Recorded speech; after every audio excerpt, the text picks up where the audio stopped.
but we are still going to keep on this DC bandwagon because apparently, while Batgirl's getting locked out, Matt Reeves is getting locked in because the Batman director, Matt Reeves, sets a multi-year first look film deal at Warner Brothers and re-ups with Warner Brothers Television. Now, this right here is interesting because we saw that WB with Zaslav coming in, the acts of Zaslav, right? He'd been coming in like, yo, get rid of this. We done with this. A lot of things have been getting put on hiatus. A lot of things have been canceled. A lot of things have been terminated, as we just saw with Batgirl. But one thing that appears to be safe could be the Batman. We did report earlier last week that the Batman 2 sequel has not been greenlit yet. I wonder if it hasn't been greenlit because they wanted to sign Matt Reeves first. That could be part of the reason. But the fact that he's got a first look deal, the fact that he re-upped with Warner Brothers Television, that tells me that the Penguin series, the Gotham series, the Batman movie, that tells me all of those things are going to be fine. I think we're all going to get them. I don't think it's going to be an issue at all. So at least those are still going to make it some way, somehow. But yeah, that's not it when it comes to Warner Brothers and what they about to do. Because when I tell you they got a lot of changes happening here, it's I guess this is all part of the plan. But moving forward, we got an Aquaman update as well. And this Aquaman update it might sound a little familiar. And that is that it has now been delayed to Christmas of 2023. It's getting pushed back a whole year. We were supposed to get Aquaman 2 this year. We were supposed to get it this Christmas. But that's not happening. They're moving it beyond. Now, I think this is being done for two reasons. First reason, I think, is because you don't want them Avatar 2 problems. You don't. And let's be honest, even though we've had this conversation now, James Cameron don't miss. Y'all clown James Cameron because he took 20-something years for Avatar. But man still makes. He only has like some of the top grossing movies of all time. It's like my man is like Jordan. When he get on if he's in the finals, he's gonna win that chip. He's gonna win that title. So he's coming back with Avatar 2. And the thing is, you're not gonna go watch Avatar 2 in theaters on some janky screen. If you are, you're completely doing yourself a disservice. If you go watch Avatar 2, you have to go watch it in IMAX. You have to go watch it on the biggest, craziest, crispiest screen that you absolutely can possibly do. Because let's be honest, and I did this too. I ran a whole poll on this on my Twitter page. The number one thing people remember from Avatar, it ain't the characters, it ain't the story, it ain't the world, it's the visuals. That's the number one thing people was like, man, the visuals in Avatar are exact. That's the one thing I either loved or remembered the most about the movie. What do you think Avatar 2 is going to be about? It don't matter, and nobody cares. You're going for the visual experience, which means all them IMAX theaters, people going to go there, pay their money to go see that. Aquaman 2, that's not the competition you want. You don't want that competition. So it makes sense to take Aquaman 2 and push it back. I told y'all that was the first reason why they might be doing this. Here go the second one. Right after Aquaman 2, you also have Shazam being delayed as well.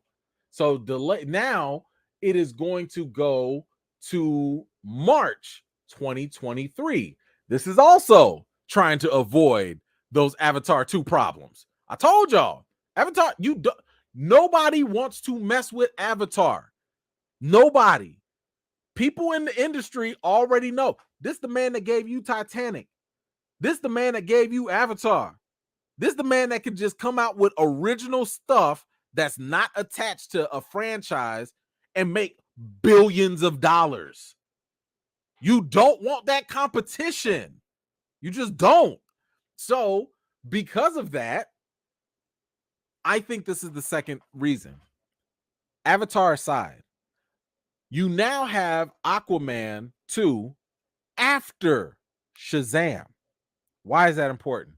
Y'all recall last week we talked about how Jason Momoa was out here doing his best Vin Diesel impression, and he was out there hugging all on Ben Affleck because the surprise, the cat was out of the bag, and surprise, surprise, Ben Affleck was going to come back and reprise his role as Batman in Aquaman 2. Now, here's the problem with that. Initial reports said that it wasn't going to be Ben Affleck, but it was actually going to be Michael Keaton, aka the GOAT Batman. He was the Batman in Aquaman 2. But the issue is a lot of the stuff that was supposed to happen with Michael Keaton's Batman was predicated on The Flash, Ezra Miller's Flash movie. Remember, in Ezra Miller's Flash movie, Michael Keaton and Ben Affleck are supposed to be in there. There's going to be some time travel, multiverse, blah, blah, blah, blah, blah, all that stuff. But Michael Keaton was supposed to basically become the new Nick Fury or whatever of the multiverse or whatever. I don't know. That's kind of like the role they described it, right? But basically, Ben Affleck was out and Michael Keaton was now going to be in. And when Zaslav came through, it seemed as though there was going to be a transition away from the Snyderverse stuff. However, keep in mind, WB was about to scrap The Flash because, you know, Miller time, Miller was out there being a menace.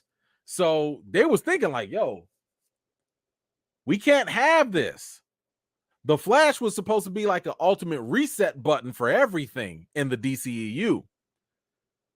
So now that we know Ben Affleck is going to be in Aquaman 2, and Aquaman 2 is taking place after Shazam and well after The Flash, I don't know. This just seems like they changing course. This seems like they are going to change direction again. But I'll say this, because of the fact that they are now pushing it out a whole year, they have all the time in the world to fix whatever nonsense that's going on. They said they got a 10-year plan. That's what they said. So let's just see if that works. Let's see if it happens. I don't know. I mean, they try to sit here and talk about, oh, well, you know, this is just part of the plan and we know what we're doing. Yeah, okay. We'll see about that. But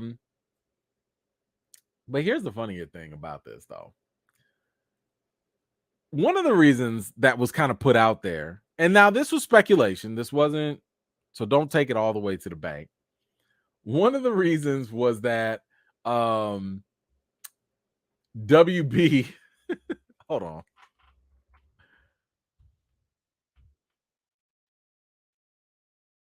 Hold on, I want to get this up here. One of the reasons that people were kind of iffy on this decision to delay the movies and stuff was because the idea was out there that maybe WB was a little short on cash.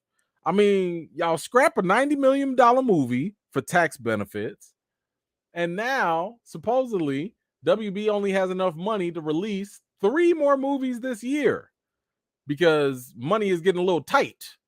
And apparently they don't have enough in the budget, in the marketing budget. This comes from a writer of the Hollywood Reporter. Says small correction, low budget comedy House Party is intended for HBO Max, is now getting a release in December. So make that 3 movies, but no denying the no money to market movies problem the studio is facing now. So wait a minute. Wait a minute. So you mean to tell me that y'all don't have any money for anything except for Black Adam this year and House Party, but y'all cancel Batgirl and you move Shazam 2 and you move Aquaman 2. And I'm gonna keep going with this news here because apparently part of what DC wants to do is they found them a new Foggy, or at least that's word on the street, and that is producer Dan Lin. He is currently in talks to take control of film, TV for superhero arm or for all of DC. So that's that. This is who they want to be their new Kevin Feige. Now, I told y'all from the jump, it's hard to find the Kevin Feige out there. It's hard to find someone who is a comic book nerd, somebody who intimately knows the characters and the properties and the IP, right? Because it's one thing to say, "Oh, I read the comics." Just because you read the comics doesn't mean that you understand the characters. It doesn't mean you understand the culture. That's not the same thing. It's almost like, I've always had this in back in seminary school. People be like, "Oh, I read the Bible," but then they like have a fundamental misunderstanding of Christianity, or, "Oh, I've read the Torah, I've read the Quran," and they just have no concept of like whatever religion that they're talking about. So it's like, it's hard to find someone like Kevin Feige because Feige knows the stuff and he's been groomed over the years to do good movies. Now, Justin Lin, not Justin Lin, Dan Lin, excuse me. He does have a pretty decent background though. Let's see, what is he attached to? So he has the Aladdin movie, the live action Will Smith one under his belt, the Lego movie, which I think was pretty good, and the It horror movies are all under his belt. Okay, those are not bad. Those are not bad from a production standpoint. It says the role would encompass overseeing not just film, but television as well, with Lin reporting directly to Warner Brothers Discovery CEO David Zaslav, according to sources. Wow. Oh, okay. Okay. Now that could be a game changer. Because basically what they're saying is, "Oh, you are Kevin Feige without shackles. You are Kevin Feige before Bob Chapek. You're phase 3 Kevin Feige. Infinity War Saga Kevin Feige, that Kevin Feige that could just do whatever he wants." That's what they're giving him now. And if I'm not mistaken, this also talked about how he was recommended by Alan Horn. Marcy, just like you were talking about earlier, he was recommended by Alan Horn. So the same guy who like picked Kevin Feige, groomed him and all of that, and WB went and bought, Alan Horn to be a consultant. Alan Horn was like, "Yo, Lin is the guy that you want. He's the one that could be your Feige." And they gave him the right power. He can do TV, comics, all of that stuff. Everything goes through him. And the only person he got to answer to, he ain't got to answer to marketing. He ain't got to answer to distribution. He ain't got to answer to no other henchmen, middlemen, nothing. He just answers to the boss. Now, there's a good side to this and a bad side to this. They're putting all their eggs in one basket with one person. Marvel has done that with Kevin Feige. What happened? It's been great. Overall, the MCU is a fantastic success. No, it's not perfect, but it's a success because Kevin Feige he's controlling damn near everything, and he's making this thing a smooth operating machine. But the downside is, if you put all your eggs in one basket, it might screw up too. So if for whatever reason, if I don't know why I want to keep calling him Justin Lin. If Dan Lin screws this up everything gets screwed up. If the movies go in a stupid direction and he forces the TV shows to go in that direction and the comics have to go in that direction, all of that is just going to fall and just crumble at the same time. So the one thing I will say is that I like the fact that at least they have some idea or plan for continuity and structure and consistency. But I am a little afraid. Because this is kind of like what they did with Snyder. Think about it. They wanted Snyder to kind of sort of be their Joss Whedon. Their Joss Whedon when Joss Whedon was taking over the Avengers and stuff for Marvel in the early days. They gave Zack Snyder the keys to the kingdom, and they're still trying to clean up some of that mess because that's how many eggs they put in that basket. They still trying to clean that up. But, hey, there's hopefully a big old reset coming. And whenever this reset happens, maybe he fixes it. Maybe it goes in the right direction. I don't know. But I will say that I think that this is actually a good move for them. I'm glad that they found someone that they have confidence in. If it's good enough for Alan Horn, I'm assuming, it's got to be good too. I have to go off of that until further notice. But anyway, what do y'all feel? How do y'all feel about all these different changes to DC? All the stuff that they're doing with their new direction, the delays, the cancellations. And do you believe in Dan Lin? Is this the way? Have they finally cracked it? Let me know your thoughts in the comments down below. Thank you so much for watching. This was just a segment of one of my live chats, and if you're interested in joining in on the next one, be sure to subscribe and turn on your notifications for more. I've got more videos and reviews to do for you all, and until next time, I'll see you all later.